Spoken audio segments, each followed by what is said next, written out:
বাবার বাড়ি এমন একটা জায়গা যেখানে কোনো টেনশন নাই। সকাল 10:30 থেকে 11টার সময় ঘুমোতে উঠলেও কোনো চিন্তা নাই, কেউ ডাক দই না নাই, কেউ কিছু কই না নাই। আর মা তো আছেই সব কিছু দেওয়ার লেগে, টিফিন থেকে শুরু করে ভাত থেকে শুরু করে সব কিছু দেওয়ার লেগে মা আছে। বাবা বাড়ি মানে একটা আনন্দের জায়গা, একটা শান্তির জায়গা, টেনশন ফ্রি জায়গা। না কাপড় ধরনের টেনশন, না রান্নাবাড়ির টেনশন, না কিছু টেনশন, সব কিছু লেগে মা আছে। মা আছে, আর কোনো টেনশন নেই। বাবার বাড়ি এমন একটা জায়গা যেদিকে সারাদিন ঘুমাইলেও কেউ কিছু কইনা নেই, কাজ না করলেও কেউ কিছু কইনা নেই।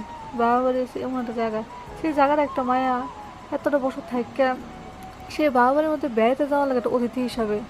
এই যে একটা মানে এই যে এই সময়টা যে একটা মেয়ের জীবনে কত দুঃখের, একটা মেয়ের বুঝে কমানোর মতো না।